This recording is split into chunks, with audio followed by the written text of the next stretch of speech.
Hi, this is Nanette Hosenfeld with the Great Basin Fire Potential Briefing for Friday, July 17th, 2015. Looking at the next few days, the main day that we'll see any fire potential impacts will be this afternoon. Gusty winds will develop across the southern half of the Great Basin this afternoon, and hazardous fire weather conditions are possible across the highlighted area on the map. This is because the highlighted area is where there's a potential to see those relative humidities below critical values, and also where fuels are critical. Some showers and thunderstorms did develop yesterday afternoon, but coverage is pretty limited. You can see that where there were storms, we did see some lightning with those. With the storm activity yesterday, there were a few new fire starts across the Great Basin. The water vapor satellite shows a low-pressure system over Canada, and energy from that system will drop south into the Great Basin this weekend, and that will bring the gusty winds we're expecting this afternoon. Also of note is Hurricane Dolores off the Baja Peninsula, and that will send moisture into the Great Basin this weekend. Fuels are dry across the southwestern portion of the Great Basin, where storms have not been as widespread over the past few days.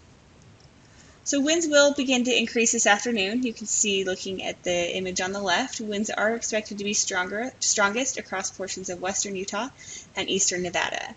Now, these are the areas where relative humidity will be lowest, and so we are expecting critical fire weather conditions, mainly across east central Nevada, although the extreme western portions of western Utah could see some critical conditions as well. Showers and thunderstorms are expected to develop across the northern half of the Great Basin this afternoon. On Saturday, moisture will increase from the south across the Great Basin as we see that moisture from Dolores moving north into the Great Basin. And as a result, storm coverage will be much more widespread tomorrow afternoon. Winds will also be gusty tomorrow afternoon, though speeds will be lower than what are expected today. On Sunday, that moisture will remain in place across the southern half of the Great Basin, and as we would expect, we will see another afternoon of showers and thunderstorms with that moisture in place. On Monday, the moisture continues to linger over the Great Basin, and on Tuesday, there is a potential that we'll see remnants from Dolores moving across the Great Basin. And then Wednesday through a little bit later next week, it does look like there will be a bit of drying. Looking at current fuel conditions, ERCs have come up a bit.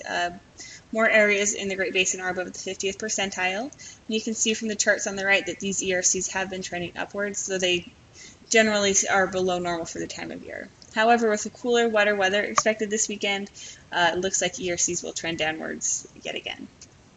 Finally, looking at the 8 to 14 day period, the Climate Prediction Center is calling for below normal temperatures and below average precipitation. So that's it. If you have any questions, please feel free to contact us. Our information is on the screen, and you can also find us on Twitter. Thanks.